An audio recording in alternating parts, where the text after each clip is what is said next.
Hola, muy buenas. Soy Héctor y les voy a estar hablando de cómo nos llegó la Biblia, algunos ejemplos de crítica textual. También les voy a estar hablando sobre algunas fuentes para coger y para aprender sobre esta disciplina. Sobre algunos finales de los evangelios desde el enjuiciamiento a Jesús en adelante, que se conectan un poco con el estudio que hizo Dani sobre la resurrección, la muerte y resurrección de Jesús. Y poco más. Espero que les guste y probablemente lo voy a dividir en dos partes. Bueno, allá vamos. Vale, bueno, ¿cómo nos llegó la Biblia? Lo primero que todo es que tenemos que saber que antiguamente la escritura se realizaba en varios materiales, como pueda ser la piedra, el cuero, vasijas, arcilla, papiro, etc. Aquí tenemos un ejemplo. Aquí tenemos un ejemplo de una escritura antigua, la cuneiforme, pero bueno, también hay más, como por ejemplo las egipcias, persas, etc.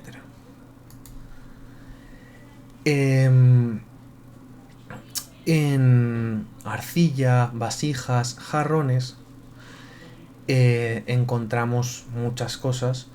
Un ejemplo que les pongo, que especialmente quiero ponerles porque se conecta con el pueblo hebreo.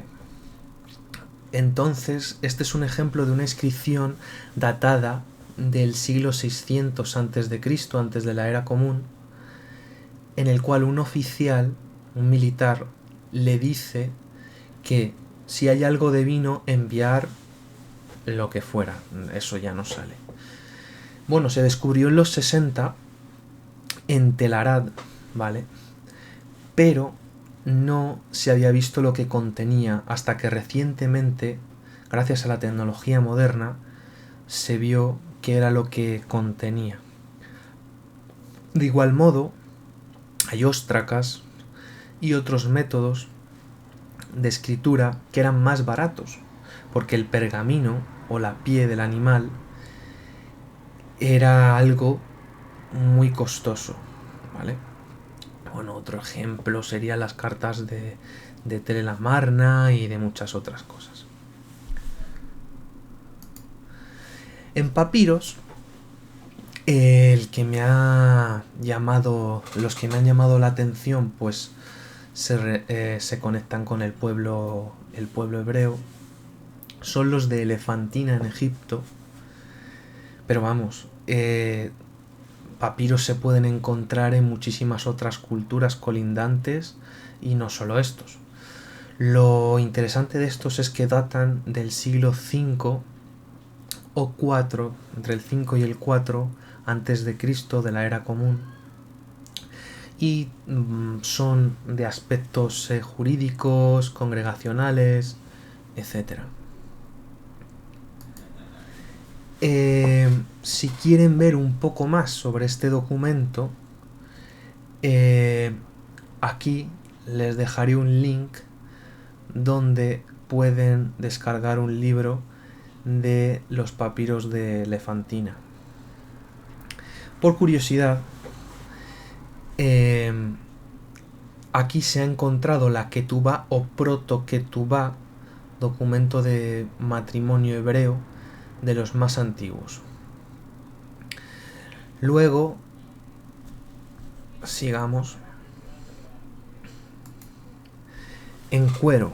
Bueno, en cuero los pergaminos se le llama pergamino, primero que todo, cuando está en cuero.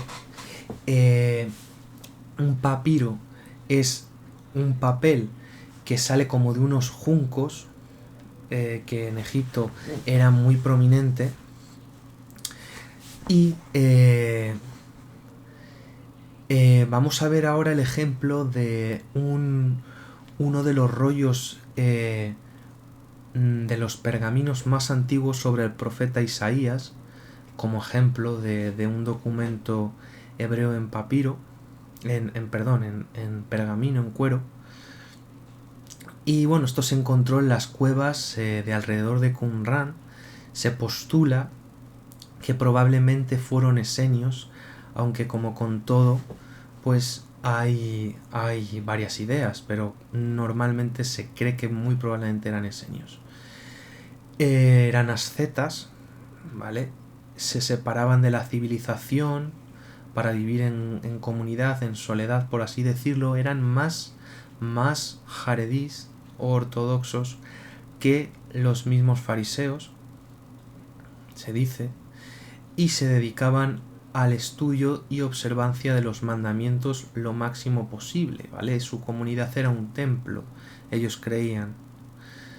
Se cree que muchas de estas cuevas, donde se encontraron objetos o escrituras bíblicas, sectarias, de su grupo religioso, o lo que sea, les pertenecían, pero al huir los judíos de la destrucción romana, quizás alguno podría haber escondido también algunas pertenencias allí. Se han encontrado muchas cosas, papiros, pergaminos, griego, latín, hebreo, etc. Bueno, sigamos. Este es el gran rollo de Isaías. Y si quieren saber más, como dato a un lado, que no tiene que ver, pero bueno, sobre Qumran, el significado de los rollos del Mar Muerto de James Van der Kamp y Peter Flint, que son dos personas que han estudiado bastante sobre el texto bíblico y demás. Estos son este es el libro en español, porque en inglés hay mucho que se les recomienda. Bueno, hablando del Nuevo Testamento, ¿qué testigos tenemos del texto? ¿Vale? Y son los siguientes: papiros antiguos, códices antiguos, citas de padres apostólicos, que se les llama así a las primeras generaciones de cristianos, esos líderes, leccionarios, o sea, es una liturgia que se tenía en esas congregaciones, y esas liturgias citan escrituras. Luego también hay otras traducciones del griego a otros idiomas, arameo, siriaco, latín antiguo, y hay otras secundarias que normalmente no suelen ser tan utilizadas en la crítica textual. Pero como con todas las cosas, caso por caso debe de ser sopesado, y se suelen ver las fuentes, las posibles familias textuales, los distintos editores si ha tenido, cómo de bueno es una parte, porque a lo mejor una parte es más buena que otra, cuál es la fuente de una parte en contraposición a otra, etc. Y todo eso no lo puede hacer gente que no tenga los recursos, la experiencia y bueno, todo este trabajo más bien es hecho por expertos, porque ellos abarcan mucho más, ya sea de lenguas, de historia, y normalmente los críticos textuales, muchos de ellos tienen doctorados en estas áreas, un crítico textual.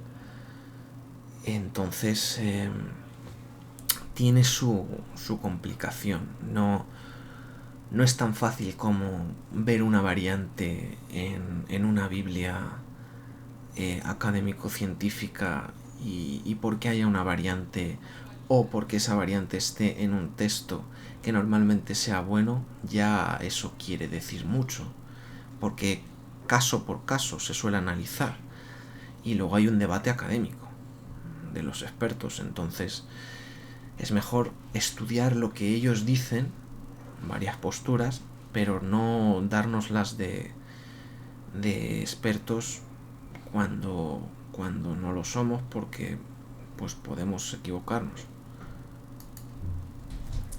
Bueno, los leccionarios antiguamente, algunos, no todos, se leían cada 3 años. Yo supongo que probablemente el orden de la sinagoga, como se tomaba algunas cosas de esto en las comunidades cristianas antiguas, puede haber sido una reminiscencia de la lectura de la Torá, que antiguamente no se hacía cada año. Aquí vemos, por ejemplo, el L 2210 entre los siglos 6 y 7, ¿vale? Un leccionario antiguo. Y bueno, allí les dejo unos links por si quieren ver algunos de los leccionarios importantes, más importantes para la crítica textual. Este es uno, el izquierdo, de los más completos, que es del siglo VIII. Las fotos son tomadas por el Centro de Estudios del Nuevo Testamento del texto. Y es el L 1687, y ahí tienen pues un ejemplo de cómo incluso hasta un leccionario puede tener una parte, igual que un códice, que es como un libro, un papiro o cualquier otra cosa, cualquier otro manuscrito escrito a mano, una parte que se ve mejor y otra que está un poco más dañada. Los libros que les recomiendo para entender el origen del texto bíblico que tenemos a día de hoy, uno, si tienen cuenta de Scribd, es este, de Philip Comfort, El origen de la Biblia, el cual es este.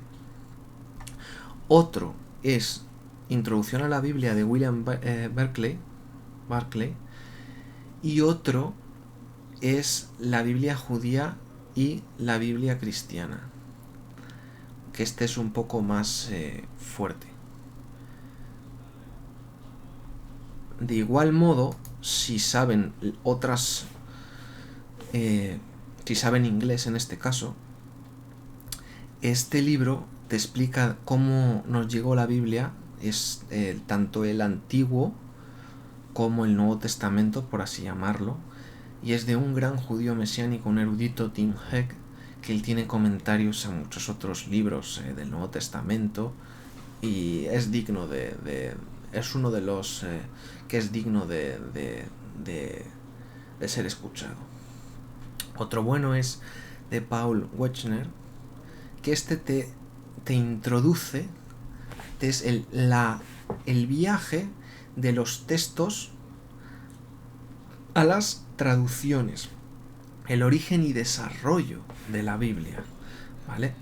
Y te explica eso, y luego también te analiza distintas traducciones, en este caso en inglés, y te explica pues cómo se hacen las series. Suele haber un equipo de traductores y demás, y bueno, para un poco más, una cosa un poco más extensa, ya a nivel un poco académica medio alta, está este que se llama Mikra, vale, de Fortress, perdón. Bueno, ¿qué es la crítica textual? ¿Y esto por qué se practica? Muy sencillo. Antes no existía la imprenta. Debido a que no existía la imprenta, se creaban errores, variantes, añadían o quitaban cosas debido a tradiciones orales, o porque veían que en otro manuscrito, en otro, ya sea papiro, códice, lo que sea, ponía una cosa y creían que eso era lo original, lo cambiaban, o porque, por lo que sea, hay muchas razones, ¿no? Y esta disciplina lo que trata de hacer es recuperar un texto en su estado más original posible. No solo es algo que se hace con la Biblia. La crítica textual se hace con otros textos antiguos también. Lo que pasa es que unas variantes que son diferentes pueden crear una familia textual con el paso del tiempo, y de ahí luego hay subgrupos y demás. Veamos. Familias textuales del Nuevo Testamento. Las tres más reconocidas es la alejandrina, occidental y bizantina. Si quieren saber un poco más, aquí les dejo estos links en Wikipedia, pero para un trato un poco más quizás a profundidad y al día, bueno, les recomiendo que miren otros libros, pero bueno, esto también está bien. Y hay algunos que como que dicen que puede haber una egipcia. Alejandría también estaba en Egipto, pero bueno, pues un subgrupo o lo que sea, una ecléctica que te mezcla, o una de Cesarea.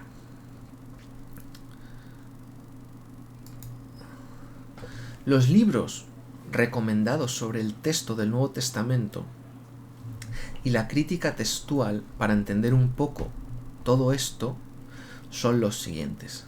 Primero que todo, aquí les he puesto una foto de un pedazo del Nuevo Testamento, lo que se cree que es el más antiguo, el P52, Papiro 52, que es de la biblioteca John Rylands. Es de Juan 18, algunas secciones, no está completo, por delante y por detrás. Bueno, aquí está Bart Ehrman y Bruce Metzger, un gran famoso crítico textual, y su discípulo, que luego, pobrecillo, se volvió gnóstico, pero aún así hay cosas que tiene que decir que son buenas, pero claro, si uno no sabe, mejor primero vaya a los que no le vayan a confundir.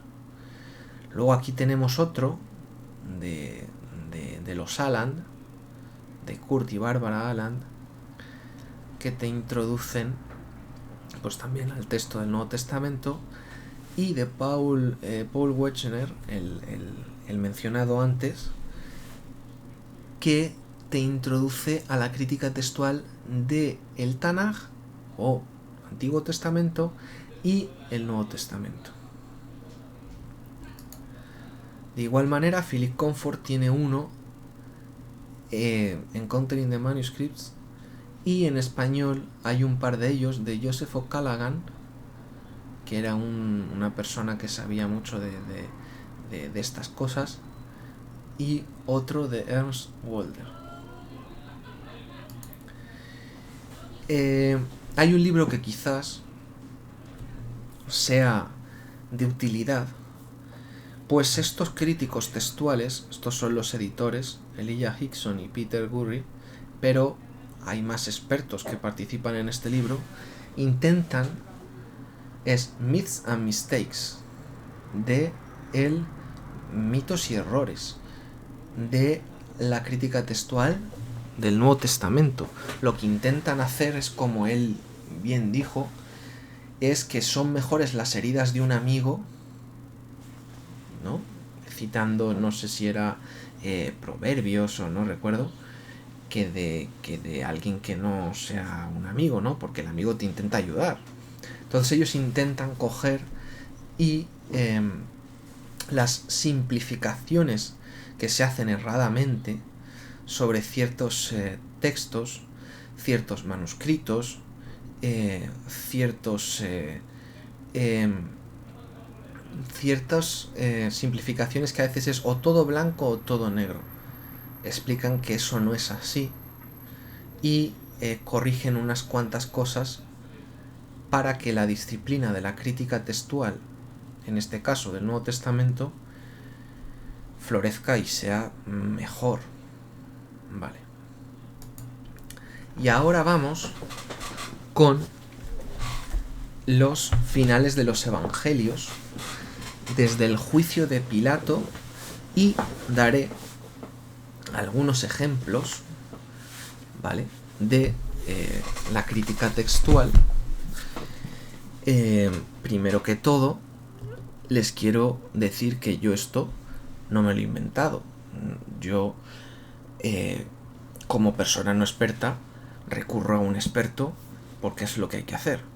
Entonces, el libro de donde lo he sacado, el comentario, es este, ¿vale? New Testament Text and Translation Commentary, ¿vale? De Philip Comfort. Y vamos a ver qué dice, algunas cosas. Lo simplifico, os digo lo que dice en español, el griego no es lo importante en esto. Bueno, es más, este libro realmente tú no necesitas saber mucho griego porque la mayoría te lo está diciendo entre paréntesis. Hay otros que sí necesitas. Estos son comentarios a las variantes importantes y luego hay Biblias que te dan las variantes importantes. Bueno, eso ya lo vamos viendo. Lo que voy a comentar es desde Jesús y su condena, o sea, los finales de los evangelios, desde el juicio de Pilatos a Jesús, a Yeshua. Un ejemplo es Mateo 27 en adelante. Te pone, dependiendo de la variante, Jeremías el profeta, Zacarías el profeta o Isaías el profeta. En sí se dice que viene de Zacarías 11, 12, 13 y debido a la dificultad de entenderlo, pero es como todo, hay varias ideas, ¿no? Pudieron haber cambiado a Jeremías y de acuerdo a Philip Comfort, otros, para arreglarlo, lo que vieron como un error, dejaron fuera el nombre del profeta y listo. Una opinión es que venga de Jeremías 19, 1:11 y 32:6-9 y como él menciona la compra del campo del alfarero, ¿vale?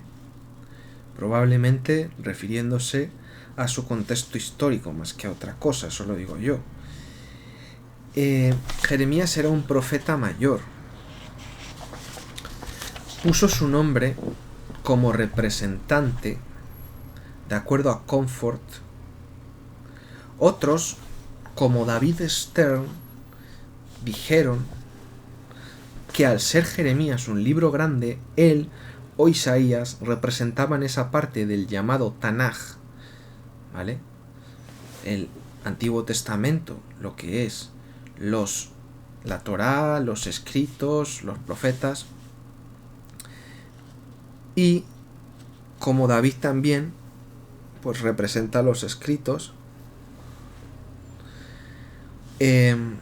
Otro erudito dijo que Zacarías se refería a algo de su época y él significó lo de las 30 monedas y es algo que se repetiría en un futuro, como lo de Egipto saqué a mi hijo, que literalmente no se está refiriendo de Jesús, no se refiere a Jesús. Bueno, sea lo que sea, lo que podemos aprender es tener cuidado con intentar ayudar a Dios, cambiando cosas a propósito para defender su palabra. Al fin y al cabo, lo que hacemos es que se pierda credibilidad. Otra variante es en Mateo 27:16, 27:17. Pone Jesús Barrabás o Barrabás. Bueno, probablemente se cree que debido a que esta persona era mala, se quitó lo de Jesús, su nombre, y solo se le dejó Barrabás para que no se asociara a un caco, un malo, con el Salvador. Otro ejemplo es Mateo 27:38. Antiguamente a veces era típico que un escriba pensaba que cuando había un hueco añadiera lo que pensaba que era un detalle importante sobre el nombre de un personaje y por eso, aunque no tiene peso como para ser una variante buena, un manuscrito en latín antiguo añade el nombre de los dos ladrones, Zoatán y Camma, ¿vale? Los ladrones que se les ajusticiaron. Incluso, a veces, buenos escribas como el de Papiro 75, ¿vale?, no se resistieron y pusieron Neues, ¿vale?, al rico que era antagonista de Lázaro. O sea, le dieron un nombre. Otro ejemplo de otra variante sería Mateo 27:41. Los sumos sacerdotes con los escribas y ancianos se mofaban de Jesús, o estaban mofándose, que es la más fiable, pero también hay otras. Los sumos sacerdotes con los escribas y fariseos estaban mofándose de Jesús, o sumos sacerdotes con escribas, ancianos y fariseos. Probablemente por ideología y malos entendidos acerca de los fariseos, se intentó añadir esto. En su contexto, realmente, esto lo digo yo, había buenos y malos fariseos, y era un honor serlo, y muchos estaban de acuerdo en mucho de lo que Yeshua, el Mesías, predicaba, y lo ayudaron, por lo menos en una vez, a que no lo mataran. Otra variante sería Mateo 27:49. Otros dijeron: dejadlo, a ver si Elías viene a salvarlo. Y en otro lado dice, la otra variante es, otros dijeron: dejadlo a ver si Elías viene a salvarlo. Pero otro cogió su lanza y le perforó su lado y salió agua y sangre. Se cree que generalmente se está interpolando de lo que dice Juan 19:34, pero también se dice que se debate que hay un manuscrito importante que no suele armonizar, o sea, hacer una armonía, juntar las distintas versiones de los evangelios, y el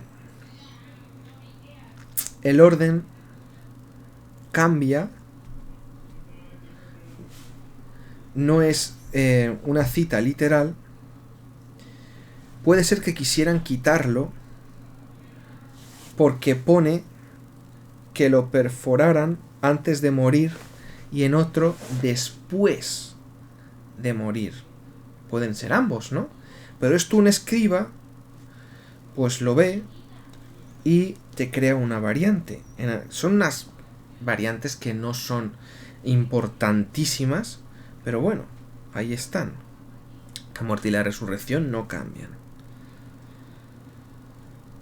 Dicen también que quizás sea más correcto lo largo, porque te cuenta la oposición de un soldado romano a movimientos mesiánicos y a que lo ayuden, lo cual es algo histórico.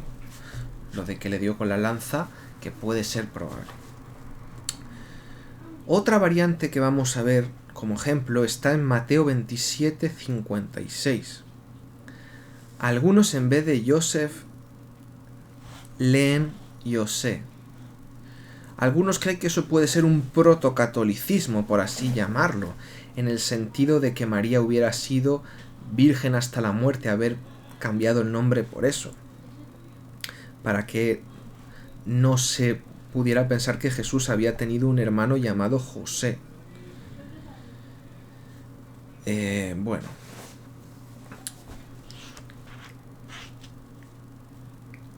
Es verdad que se ha descubierto culto a la Virgen, plegarias a la Virgen, bastante tempranas. Luego allí sale, más tarde en el segundo vídeo. Otro ejemplo de una variante es Mateo 27, 64. Yo lo que les estoy dando son ejemplos para que se hagan una idea de los tipos de variantes que hay importantes y que la mayoría realmente ni lo son en los manuscritos, y que entiendan que realmente la Biblia que tenemos a día de hoy, una Biblia seria, hecha por un equipo de traductores, como pueda ser la Nueva Versión Internacional y demás, a pesar de que tú necesites a veces un comentario o comentarios o de saber más cosas, historia y demás para profundizar, en sí lo que tienes es muy cercano a lo que era. O sea, y son muy pocas las variantes que realmente son dignas de ser investigadas. Por eso les estoy dando ejemplos de cosas que son un poco irrelevantes, la mayoría, pero es para que se den cuenta. Es un ejemplo, es una muestra, para que vean cómo son las variantes. Mateo 27, 64. La variante es: sus discípulos puedan robarlo, refiriéndose al cuerpo, o sus discípulos puedan robarlo por la noche. Ya ven, ¿qué cambia eso? Pues muy poco, sinceramente, ¿no? Y se cree que para armonizarlo, eso con Mateo 28, 13, pues se añadió lo de por la noche. ¿Vale? Eso es lo que creen algunos expertos, pero esto son cosas que si no te pones a leer o a escuchar de la gente idónea, experta, ¿cómo vas a saber? No vas a llegar? La rueda ya está inventada, tienes que usarla, que para algo está inventada, y luego cuando ya tú sepas mucho más, puedes con conocimiento postular alguna cosa, pero primero se tiene que aprender, y la rueda ya está inventada. Bueno, se cree que se añadió lo de por la noche entonces, y el caso, la historia es que vemos que la mayoría de las variantes, la verdad, no son muy importantes. Vale. Otra variante sería Mateo 28, 17. Viendo a Jesús, ellos adoraron a él. Algunos manuscritos añaden a él, autón o autó. En sí, esta adoración por ver a Jesús resucitado, primero que todo, no es ponerle incienso, y segundo, no indica que ni siquiera fuera a él necesariamente, sino al Padre por medio de eso, ¿vale? Según indica, agradeciendo al Padre, según indica Philip Comfort. Pero con todo y con eso, no es poner incienso, eso es importante. Vamos con otra muy común, esta es muy común. En Mateo 28, 20 pone amén, ¿vale? Es añadido al final de algunos manuscritos. Normalmente el amén es algo que se decía cuando acababan de leer en un grupo, ¿vale? Antes, esto es importante, no se tenía Biblia como la puedes tener tú o yo hoy. Cada cual no tenía una Biblia personal y se leía en comunidades. Entonces se cree que pocos amén fueron originales de los que se encuentran en papiros o, bueno, en códices y demás. Se cree que Gálatas, Judas y Segunda de Pedro, pero que con el tiempo, por la costumbre, amén, pues se le añadió, como ya sea revelaciones o lo que sea. Entonces, las variantes son algo que los expertos analizan y dan un comentario ideológico histórico. Muchas veces, por ello, leer a expertos con fe puede enriquecernos en gran manera. Otra variante, vamos con Marcos, ¿vale? Habéis visto una muestra de las variantes de Pilato, en el juicio de Pilato en adelante, en el Evangelio de Mateo. Ahora vamos con Marcos. Marcos 15:8. La multitud empezó a pedir a Pilato se entiende, que hiciera como de costumbre. Algunos añaden, ¿vale?, algunos manuscritos, soltar a un prisionero en la Pascua, o como siempre hacía. El caso es que esta variante vemos como doctrinalmente pues no diría mucho. Y esto es importante, como algunos críticos textuales que tienen fe han apuntado, que las variantes, la mayoría, es que no son casi ni dignas de estar ahí un tiempo serio analizándolas. La armonización era un fenómeno que pasaba, ¿vale? Pero eso no quiere decir que eso quite historicidad a los evangelios o a la base, ¿no?, que tienen, ¿no?, a la testimonio común que hay en ellos. Vamos con Marcos, otra variante, 15:28, y dice así: y la escritura fue cumplida que dice: él fue contado con los sin ley. Es una probable añadidura que empieza a aparecer en el siglo VI y lo ponen basado en Lucas 22:37, porque cita a Isaías 53:12. Pero evidentemente el Evangelio sí enseña que Jesús iba a morir, Yeshua, por nuestros pecados y resucitar. Otra variante, como muestra, sería Marcos 15:41, que dice así: él le preguntó si había estado muerto por algo de tiempo, o la otra sería: él le preguntó si había muerto ya. En fin, ambas están hablando de la muerte del Mesías. No cambia nada doctrinalmente. Otra variante de Marcos 15:47 y 16:1 sería María, la de Yoses. A veces en griego tú tienes que sobreentender. La de Juan, pues se está refiriendo a su madre, a su hermano, a lo que sea. Fue cambiado a María, la de Jacobo, o María, la de Jacobo y Yoses. Probablemente para armonizar pusieron eso, ¿no? Se dice que para armonizar, María Magdalena y la de Jacobo y Yoses testimonian la crucifixión y sepultura. Y como Salomé vio la crucifixión y fue con las dos Marías, la mañana de la resurrección, por omitir y no hacer más difícil algunas testimonios un poquito difíciles de entender de los evangelios, pues simplemente lo simplificaron y lo omitieron, y en vez de poner a esas tres mujeres, simplemente se dice, pues eso, a las dos.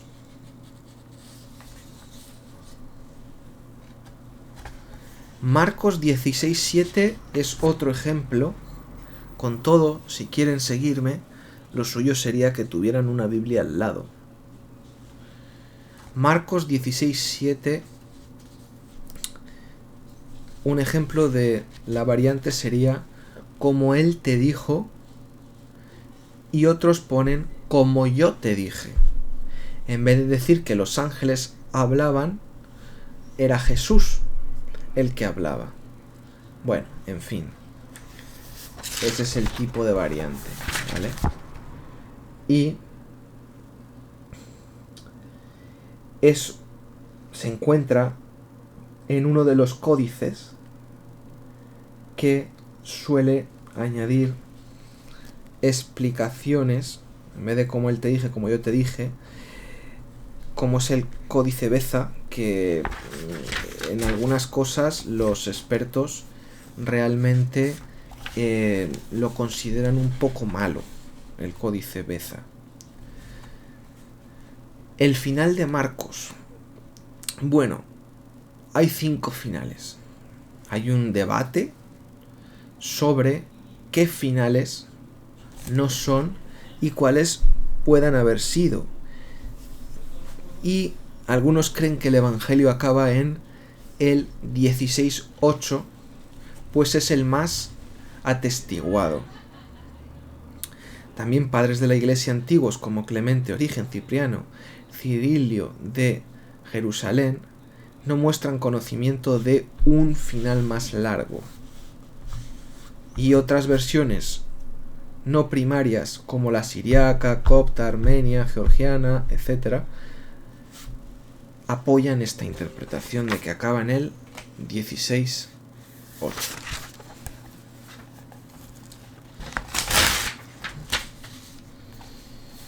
Debido al abrupto final, se cree que por eso se embelleció y por ello borraron y dijeron nada a nadie para poder añadir todo eso tan bonito. El final largo se empieza a atestiguar en Ireneo de Lyon y otros después, o sea, sobre el siglo III.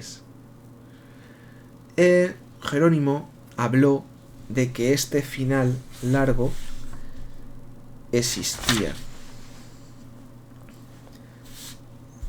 pero no lo apoyó. Otros van más lejos y añaden lo corto y lo largo, hacen una armonización, ni pa' ti ni pa' mí. También en algunas Biblias modernas, ni pa' ti ni pa' mí, o te lo ponen. Bueno, la historia es que en el 16:8 es el consenso académico de donde acababa Marcos.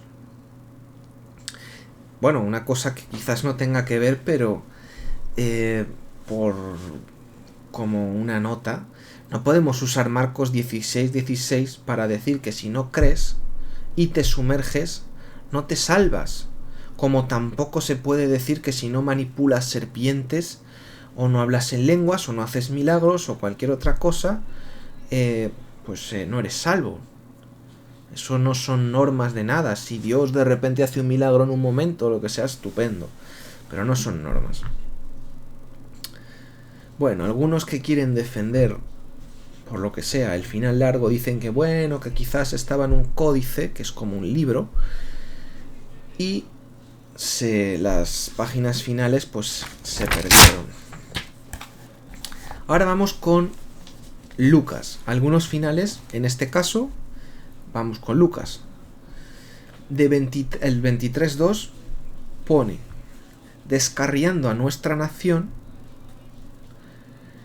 que algunos manuscritos en latín antiguo y Marción el hereje, que cambió la Biblia a su conveniencia, añaden y destruyendo la ley y los profetas, no descarriando a la nación, destruyendo la ley y los profetas, porque les venía bien con su teología. ¿Vale? Entonces, esto es un ejemplo de cómo las variantes te pueden dar un contexto histórico y un comentario a la ideología, teología y demás de una cierta comunidad de creyentes. Y eso también es algo interesante. Ahora veamos Lucas 23:23. Pone: sus voces prevalecieron, o la otra variante es: sus voces y la de los sumos sacerdotes prevalecieron. Se cree que la larga añade los sumos sacerdotes para clarificar. A veces no necesariamente que añadan algo es que sea mentira. Simplemente están intentando ayudar a Dios, clarificar. Hubiera sido mejor que lo hubieran puesto a un lado o en un comentario, pero bueno, así pasó. Pero gracias a Dios, los críticos textuales son avispados y Dios da luz. Bueno, en realidad esto es algo muy malentendido, pues, según creen algunos, si se hizo refiriéndonos a esto, sí, por el antisemitismo y demás. Si se hizo en el pretorio el juicio, ¿cuántos entraban? A ver, pues unos cientos, ¿no? Entonces ni era todo judío, ni era todo Judea, ni era todo Jerusalén, ni eran todos los judíos de todos los lugares del mundo, y eso es importante, porque tendrían acceso los sumos sacerdotes y Cía y compañía, ya está. O sea, no cualquiera podría estar entrando ahí, como Pedro por su casa. Vale. Vamos con otra, Lucas 23:34. Y Jesús dijo: Padre, perdónalos, porque ellos no saben lo que están haciendo. Esto se cree que es añadido, y algunos explican que es algo que se está refiriendo a los romanos y no a los judíos, pero hay evidencia temprana de su omisión, inclusive en algunos textos como el Beza, que tiende a ser antijudío. Entonces, Padre, perdónalos, porque ellos no saben lo que están haciendo, es probablemente o palabras orales, o una invención, o como Jesús no podía ser menos que el resto de mártires, como Esteban y demás, pienso yo, pues podrían haberlo añadido por eso. Luego, Lucas 23, 42, 43, pone así: Recuérdame cuando vengas en tu reino. Recuérdame, Señor, cuando vengas con o en tu reino, es otra variante, o recuérdame en el día de tu venida. La de recuérdame cuando vengas en tu reino se cree la más probable, porque es más atestiguada por manuscritos, papiros y cosas que es para verlo, ¿vale? Luego les recomendaré unas fuentes para quien quiera meterse a esto, meterse con la gente adecuada. Pero el punto es que el reino viene a la tierra, como enseñan los profetas, y no es al cielo. Y de un modo u otro está diciendo lo mismo. Luego veamos Lucas 24, 51. Pone: Él se alejó de ellos y fue llevado al cielo, o la otra variante sería: Él se alejó de ellos. Se cree que la del cielo es una interpolación lógica, pero no original, aunque en Hechos 1 dice que así fue. Probablemente esto es algo que no se sabe cuándo fue, y quizás, como la Biblia dice que Jesús se apareció a muchos otros, quizás es ahí cuando se empezó a aparecer y al cielo fue más tarde. La cosa es que lo de fue al cielo no se atestigua. Luego, ya como dato, lo último es que Juan 7, 53 a 8:11 es un apéndice añadido, y lo de la adúltera es algo añadido en manuscritos griegos tardíos y armenios. Vale. Pues esto es un ejemplo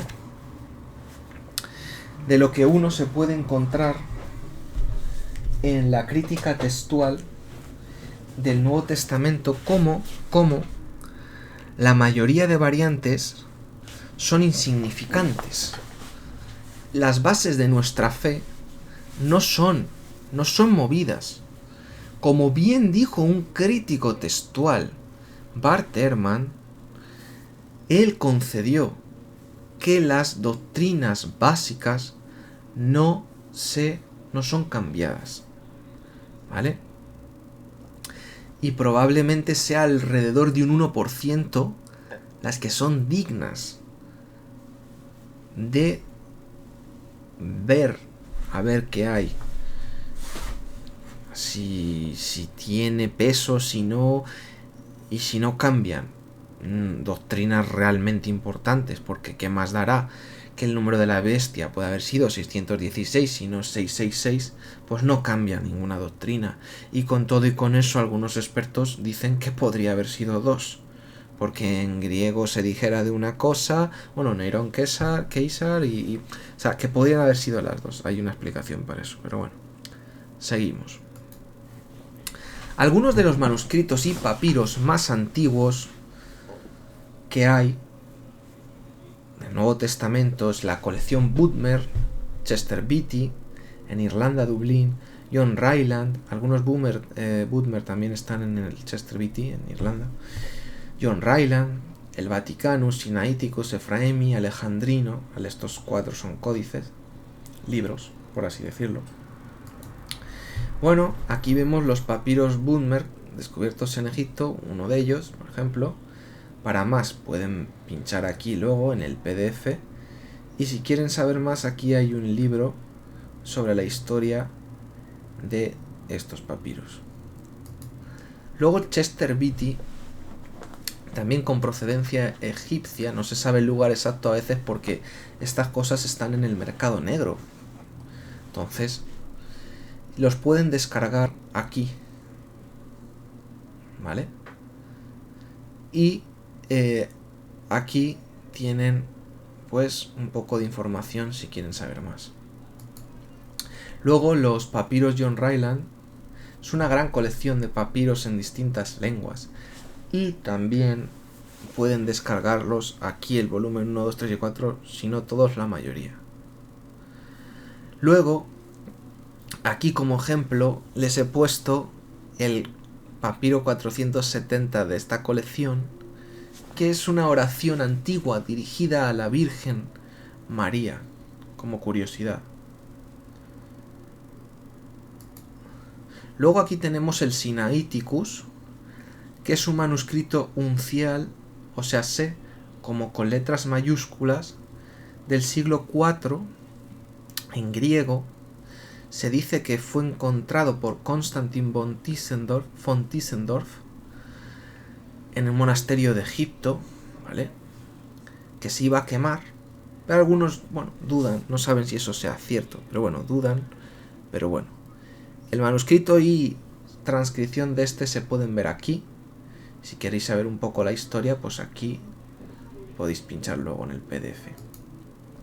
Aquí tienen el Vaticanus, lo pueden descargar como facsímil en blanco y negro, ¿vale? Aquí, y aquí un poco si quieren saber sobre él. También es otro uncial de los griegos, de los más antiguos y completos, ¿vale? Y tiene sus pros y sus cons como todo. Aquí está el Alejandrinus, es uno de los más tempranos y completos, en griego también, del siglo V, o sea, escritura continua, sin separaciones. Y aquí pueden descargar un facsímil y aquí ver un poco sobre él. Aquí tenemos el Efraemi, que es uno de los más singulares, pues la parte del Nuevo Testamento griego es del siglo V, debido al costo del pergamino o el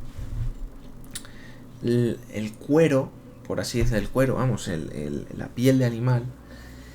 Este códice se le borró para escribir uno de los sermones de Efrén, que se le llama San Efrén, del siglo IV, y esto se hizo en el siglo XII. Pero con la tecnología, hoy se puede saber lo que pone en la mayoría de los lugares. Aquí está la historia, y si queréis ver una transcripción que hizo Tischendorf, el que también descubrió el Sinaiticus y demás, aquí la tienen. Bueno, ¿de quién podemos entonces aprender crítica textual? Simple y aplicarla con un menor rango de error. Bueno, de expertos, si son creyentes es probablemente mejor para empezar, y gente que tenga experiencia, escuchar de ellos y leer a críticos. No pasa nada siempre y cuando ya tengas la experiencia, pues no te vas a dejar llevar por todo viento de doctrina, como dice el Nuevo Testamento. Y yo les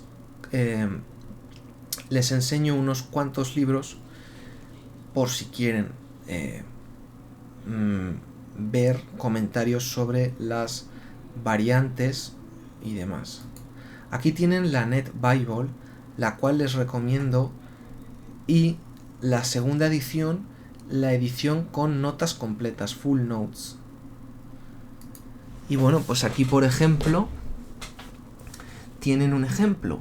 El texto hebreo tiene Yifre, dará fruto, de Pará, pero las versiones antiguas, como el paralelismo, sugieren que Yifraj es como algo que renacerá, que saldrá, ¿no? De Paraj es una mejor lectura. Pues ahí tenemos un ejemplo de cómo esta Biblia te da contexto histórico, te cita muchas cosas de eso, pero también te dice, aquí podemos ver A, B, C, D, etcétera, y luego tú vas a la A, a la B, a la tal, y te comenta. ¿Vale? Eso es un ejemplo de la Net Bible. Te comenta muchísimas cosas. Es de las Biblias a nivel no experto, o sea, para el público en general, que acerca el texto y la mente de los traductores, las decisiones que ellos tienen que tomar, las distintas ideas, etcétera, que ellos tienen, las acerca a un público no experto, ¿vale? Y tampoco es muy cara. Está gratis online, pero bueno, no hay nada como tenerla en físico. Bueno, pues aquí igual tenemos lo mismo. Pues aquí te pone, por ejemplo, el hebreo, el término en el C, el término kir, muralla, se refiere a la superficie de una muralla, lo que sea, te habla de cosas, te está explicando. Luego en el otro, por ejemplo, en el lo a la derecha te pone, una vez de nuevo, el samaritano y la Septuaginta, SMR, y la de los 70, y la siríaca tiene el verbo plural, etcétera, ¿vale? O sea, te da un comentario textual de variantes de un modo u otro, simplificado, las importantes para un público no experto como somos nosotros. Aquí tenemos un comentario que es de Phil Comfort, ¿vale? Que te comenta las variantes de este fue el que tomé lo otro. Y por ejemplo, pues aquí te dice el griego, ¿vale? Epi, geis, eideinei, en, anthropois, eudokias. Y aunque no, mi griego no es muy bueno, aunque no sepas, abajo te lo está poniendo en inglés. Y luego te pone la discusión de un modo sencillo, ¿vale? Entonces, por ejemplo, su purificación de ellos, de él, o la purificación, fijaros, o sea, no es muy difícil tampoco. Y bueno, evidentemente al principio pues te explica qué símbolo es. La A mayúscula, que es este manuscrito, el B, que es este otro, etcétera. Bueno, aquí tenemos otro que está en español, que es un comentario de Metzger y de compañía, que lo hicieron mientras decidían sobre las variantes bíblicas, ¿vale? Mientras hacían el UBS o el Slearan, uno de los dos, porque hay críticos que hicieron los dos, las dos Biblias por excelencia, las ediciones pasadas, la 27, que ahora está en la 28, y la 4, que ahora está en la quinta de otra de estas Biblias académico-científicas. Y este es un comentario que te da la mente de los traductores, pero este comentario sí es un poco más difícil, porque necesitas saber, ya si necesitas saber algo de griego, porque no te pone ep, el pidi, tu, metegein, y no te dice lo que es. Entonces tú tienes que saber, ¿vale? Te dice, está en el infinitivo, neta, tú tienes que saber un poco más. O sea, esta es un poco más, quizás compleja.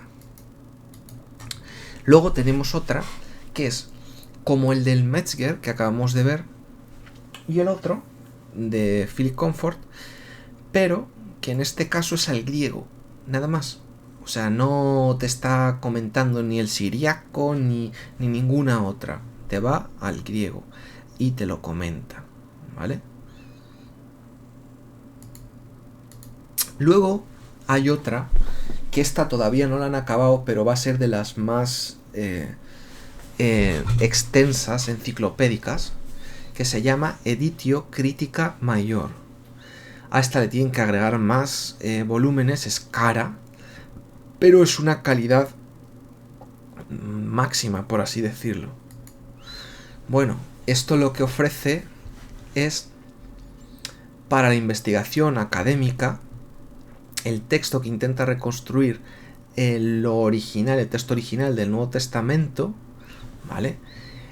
Te pone los manuscritos, papiros, padres griegos y demás más antiguos, más las versiones antiguas, latín, copto, siriaco, y en algunos casos te pone las otras versiones, que muchas de ellas son secundarias.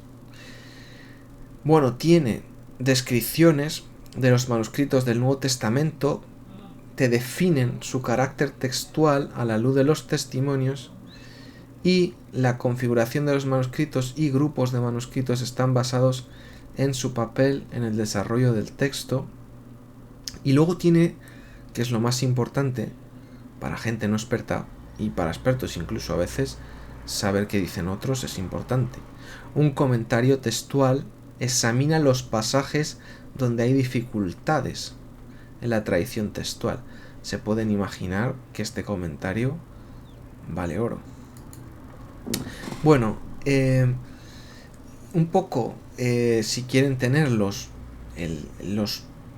papiros más antiguos, ¿vale? Del 1 al 139 y algunos de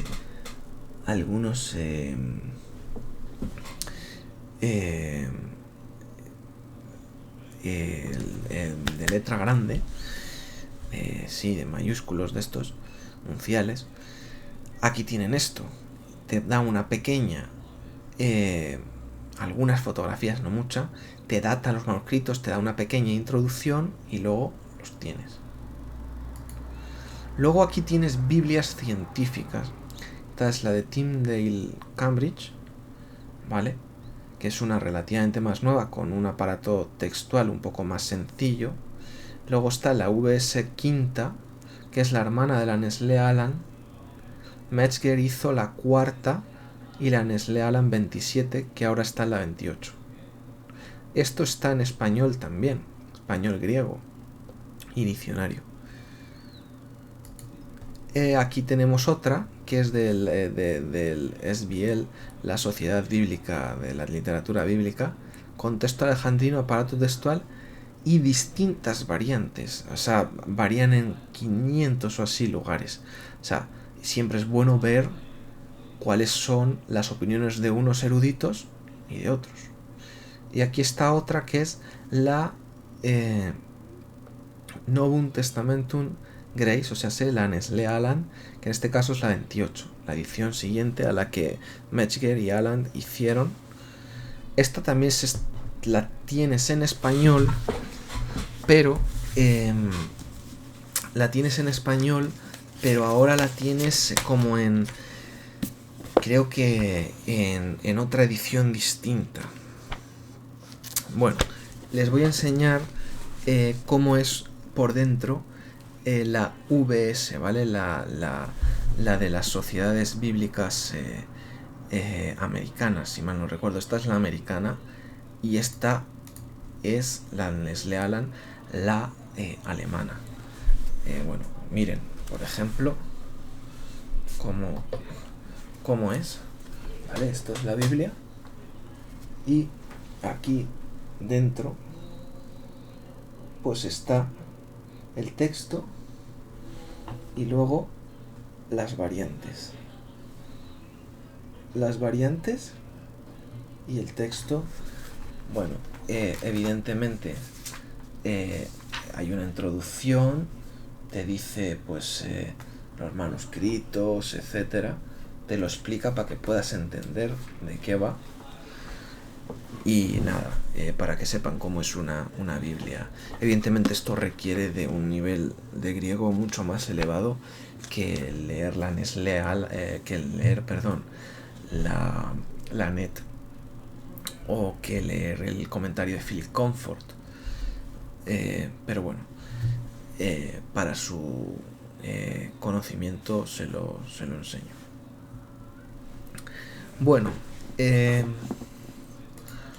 conclusión.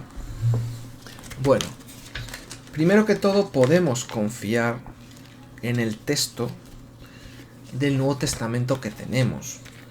La ciencia y arte de la crítica textual, que requiere una pericia que pues pocos tienen porque tienes que adquirirla también a veces, lo que intenta es recuperar lo más puro, ¿vale? Para ello, leer las discusiones y conclusiones de estos expertos es lo mejor que podemos hacer, pues creo que pocos se van a hacer un doctorado en crítica textual y de ahí en adelante para tener una idea. O sea, lo que podemos hacer es, a nivel no experto, leer de los expertos e ir a los comentarios que facilitan que podamos entenderles, no siendo expertos. Bueno, ¿por qué? Bueno, porque esta gente abarca historia, lenguas, muchos manuscritos que a lo mejor ni tú ni yo podemos ver. Analiza si ha habido varios editores, si uno ha añadido, si otro ha quitado, si viene de una familia textual, qué familia textual, debido a unas variantes que se originaron, es probablemente la más original. ¿Cómo lo sabe? Pues también mirando incluso a veces hasta otros escritos de citas de padres de la iglesia, etc. Es algo complejo. Los finales de los evangelios no contradicen el juicio, muerte y resurrección de Yeshua, como hemos visto. Prácticamente lo que hay pues está bien y es prácticamente lo mismo. Y allí les recomiendo realmente, si quieren aprender, que tengan en mente esos libros que les he dicho, porque esto no es algo que solo viendo una variante en una Biblia científica de estas ya quiera decir algo, incluso hasta si es en un buen manuscrito o en un buen códice, a papiro o lo que sea, no pasa nada. Eso no quiere decir nada, hay que ver más allá, ver la discusión que hay, ver qué dicen los expertos y por qué. No es tan fácil. Si fuera tan fácil, créeme que ellos no se dedicarían décadas de su vida a hacerlo si fuera tan sencillo. Como, ay, miro esto. No, hay que analizar las cosas. Muchas veces caso por caso. Bueno, para ver un debate sobre el texto del Nuevo Testamento, si realmente está o no está perdido, que la respuesta es no, les recomiendo que vean este debate de Bart Ehrman y Daniel Wallace. Lo que dice Bart Ehrman suena muy bien, pero luego tienen que escuchar lo que le responde Daniel Wallace. Si no escuchasen a Daniel Wallace, tendrían razón para dudar, pero cuando le escuchen van a decir, uy, realmente sí lo responde bien. Si lo quieren ver, ahí está. Bueno, con todo esto ya llegamos al fin. Y nada, les quiero dar las gracias si han llegado hasta el final. Y espero que hayan seguido, sobre todo la parte de las variantes, que es un poco como más pesada, con una Biblia en mano para ver qué era lo que yo estaba diciendo. Y que no haya sido muy pesado. Les deseo lo mejor y nada, felices estudios.